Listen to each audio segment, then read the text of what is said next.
चलो फर्म के विघटन में आज चलते हैं अपन। प्रविष्टि करने के बाद क्वेश्चन हल करेंगे और वहाँ पे किस प्रकार से दिया रहेगा क्वेश्चन, उसके हिसाब से जो भी काम करने के लिए बोलेगा उस काम को हमको करना है। प्रविष्टि आप लोग का तैयार हो गया होगा। अगर प्रविष्टि तैयार है तो तुरंत अभी क्लियर होते जाएगा, और अगर प्रविष्टि तैयार नहीं है तो फिर बहुत समस्या हो जाएगी। इसलिए प्रविष्टि तैयार रखना है। एग्ज़ाम्पल नंबर 6 देखेंगे। साझेदारी फर्म का विघटन का एग्ज़ाम्पल नंबर 6 दिया है। ए तथा बी ने 1 जनवरी 2018 को अपनी फर्म का विघटन कर दिया। निम्न व्यवहारों के लिए क्या प्रविष्टियां की जाएगी? केवल प्रविष्टि करना है। बोला है कि निम्न व्यवहारों के लिए क्या प्रविष्टियां की जाएगी, तो उसके लिए प्रविष्टि का कॉलम आप लोग को मालूम है, वो कॉलम बना लेना।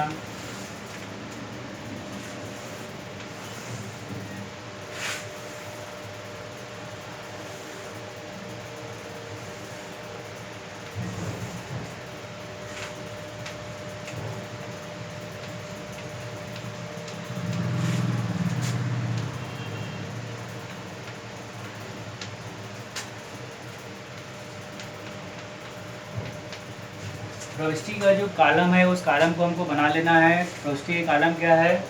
तिथि, विवरण, खाता पृष्ठ, विकलन, समाकलन।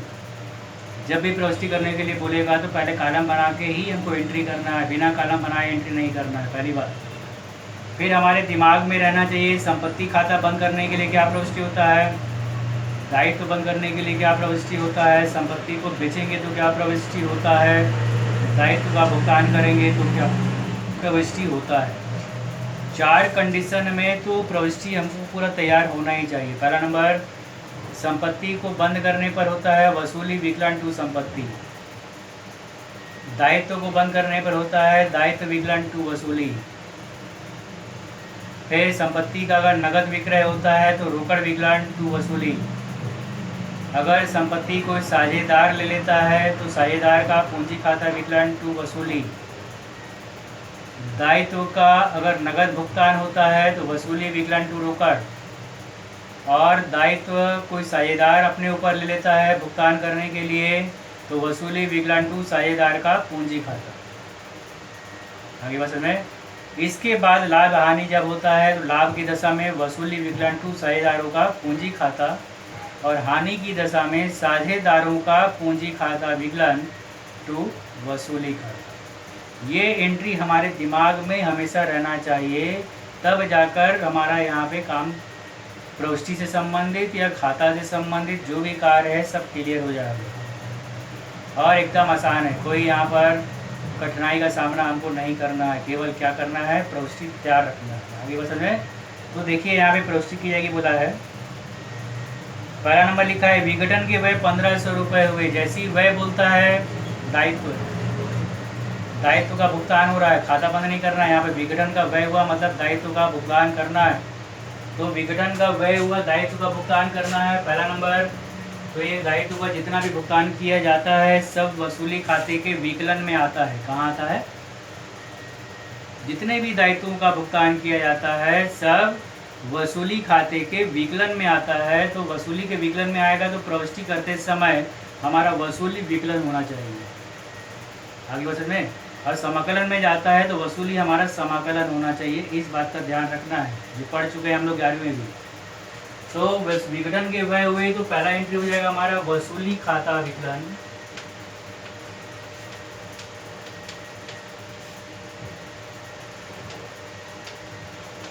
टू रोकड़। कोई साझेदार करेगा वसूली का भुगतान, ऐसा कुछ नहीं लिखा है, केवल बोला है वसूली के विघटन के व्यय हुए। व्यय हुए मतलब नगद हुआ, कुछ नहीं दिया है मतलब नगद हुआ। तो एंट्री हो जाएगा वसूली विकलन टू रोकड़, और नरेशन दे देंगे विघटन व्यय।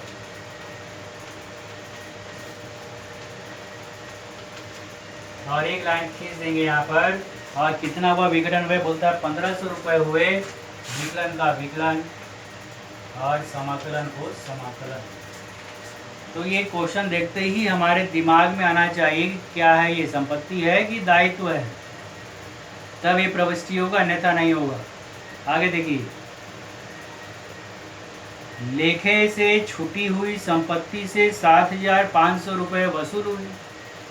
संपत्ति से वसूल हो रहा है, तो संपत्ति से वसूल होता है तो हमको मालूम है रोकड़ विकलन टू वसूली। जब भी संपत्ति को बेचते हैं नगद तो क्या एंट्री होता है, रोकड़ विकलन टू वसूली। अब यहाँ संपत्ति से वसूल हुआ तो रोकड़ वसूली खाते के समाकलन पक्ष में जाएगा। कहाँ जाएगा ये, वसूली खाते के समाकलन पक्ष में जाएगा। इसलिए अगला एंट्री हो जाएगा हमारे यहाँ पर रोकड़ खाता विकलन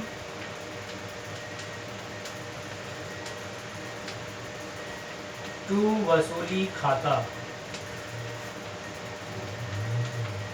निरीक्षण देंगे संपत्ति का विक्रय,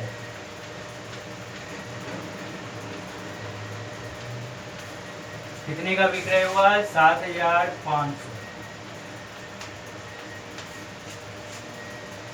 यहाँ तक समझ में आ गया।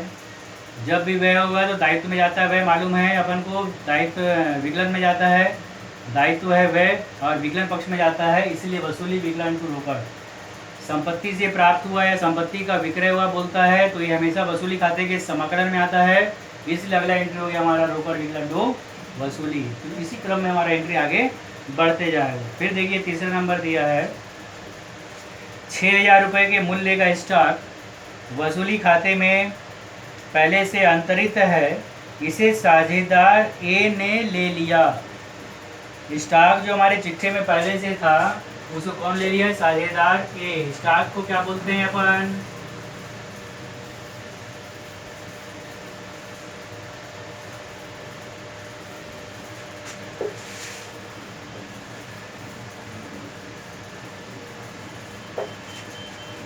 स्टॉक यानी संपत्ति। अगर नगद बेचते बोलता तो रोकड़ विकलन टू वसूली हो जाता, लेकिन बोलता है कि यहाँ पर जो स्टॉक था उस स्टॉक को कौन ले लिया, साझेदार ए ने ले लिया। जब कोई संपत्ति कोई साझेदार ले लेता है तो साझेदार का पूंजी खाता विकलन टू वसूली खाता क्या आता है, साझेदार का पूंजी खाता विकलन टू वसूली खाता। और इस वसूली खाता समाकलन में है, मतलब समाकलन साइड वसूली खाते में एंट्री होता है। तब यहाँ पे एंट्री करेंगे अपन। अगला नंबर, तीसरा नंबर, ए साझेदार ए ने ले लिया बोलता है, तो ए का पूंजी खाता विकलन टू वसूली खाता। ए का पूंजी खाता विकलन टू वसूली खाता। और कितने का स्टॉक था, 6,000 रुपये का स्टॉक था, तब यहाँ लिख दोगे 6,000। नरेशन दे देंगे संपत्ति साझेदार द्वारा ली गई। संपत्ति जो है साझेदार द्वारा ली गई, ऐसा हमको नरेशन दे देना। ठीक है, आगे बात में यहाँ तक कोई समस्या नहीं है। एंट्री तैयार है तो कोई समस्या नहीं है, और एंट्री तैयार नहीं है तो समस्या ही समस्या है। इसलिए एंट्री को अपने दिमाग में बैठाकर रखना है। ठीक है, आगे देखो, वसूली खाते में पहले से ही अंतरित 9,000 रुपये के लेनदारों को नगद भुगतान कर दिया गया। लेनदार, जैसे ही लेनदार बोलते हैं हमारे दिमाग में आ जाता है संपत्ति है कि दायित्व, तो लेनदार दायित्व है। दायित्व का भुगतान नगद कर दिया गया। जब भी दायित्व का भुगतान नगद होगा तो वसूली खाते के विकलन में आएगा, वसूली खाते के विकलन में आएगा। तब हमारा एंट्री यहाँ पे हो जाएगा वसूली खाता विकलन टू रोकड़ खाता। क्या एंट्री होगा, वसूली खाता विकलन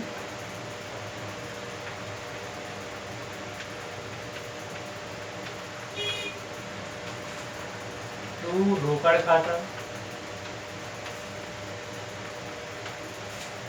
दर्शन देंगे लेनदार का भुगतान किया गया।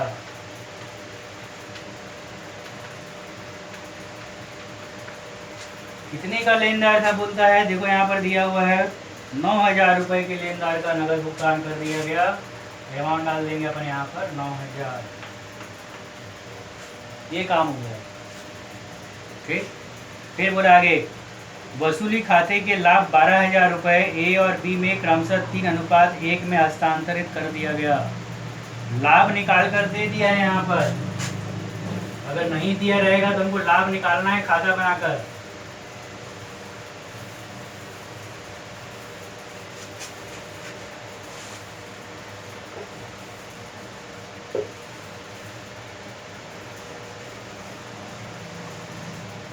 लाभ निकाल कर दे दिया है कि 12,000 रुपये का लाभ हुआ और ए और बी में 3:1 में हस्तांतरित कर दिया। जब भी लाभ होगा तो उसके लिए प्रविष्टि होगा वसूली खाता विकलन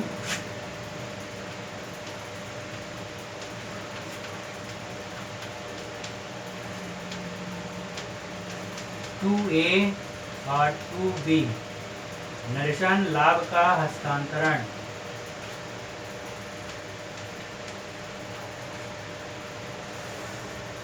और जो 12,000 रुपये का लाभ हुआ है उसको जो अनुपात दिया हुआ है अपना 3:1 यानी 3/4 और 12,000 गुणित 1/4, 4 तिया 12, 3 तिया 9,000, ए कितना हो जाएगा 9,000 और बी का हो जाएगा 3,000। 9 और 3 ये हो गया 12,000। इस प्रकार से हमको लाभ का विभाजन कर देना है और है हमारा प्रविष्टि पूरा कंप्लीट हो जाएगा।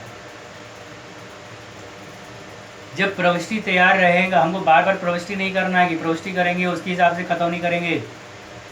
यहाँ पर खाता बनाने के लिए अगर बोल देगा वसूली खाता बनाइए तो प्रविष्टि को ध्यान में रखकर खाता बनाना है। प्रविष्टि को ध्यान में रखकर खाता बनाना है। कैसे बनाएंगे तो इसी क्वेश्चन को देख लो, इसका अभी मैं प्रविष्टि कर दिया। अब मान लो बोलता है कि वसूली खाता बनाइए, तब हम वसूली खाता कैसे बनाएंगे।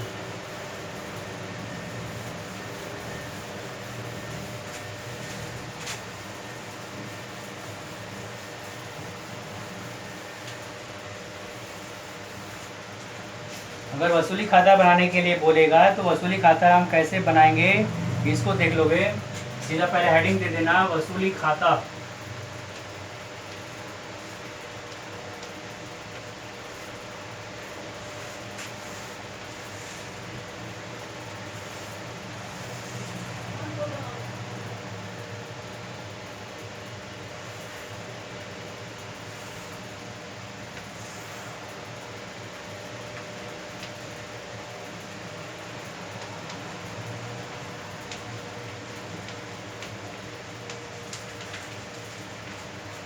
इस प्रकार से हम लोग प्रविष्टि जैसे किए थे तो प्रविष्टि कॉलम बनाए थे, और जब खाता बनाने के लिए बोलेगा तो इस प्रकार से हमको कॉलम बनाना है वसूली खाता विवरण राशि विवरण राशि। जब हमारा प्रविष्टि तैयार रहेगा तब उसके हिसाब से ही हमारा खाता भी तैयार होगा। इसलिए आपको यहाँ पे ध्यान रखना है कि किस प्रकार से हमको प्रविष्टि करना है। आई बात समझ में। तो इस क्वेश्चन में केवल क्या बोला था प्रविष्टि करने के लिए। इसके बाद अपन चलते हैं अगले क्वेश्चन में कि खाता किस प्रकार से बनाया जाएगा। खाता किस प्रकार से हल करना है इसके लिए अपन अगले क्वेश्चन में चलेंगे, और वहाँ पर खाता के संबंध में अपन यहाँ पर वसूली खाता कैसे बनाएंगे, प्रविष्टि को ध्यान में रखकर इस बात का ध्यान रखते हुए खाता को तैयार करेंगे। ठीक है, तो यहाँ तक आपको समझ में आ गया कैसे प्रविष्टि करना है हमको। प्रविष्टि करने के बाद लाभ दिया है तो कैसे उस लाभ का विभाजन करना है, ये यहाँ तक हमारा क्लियर हो गया है।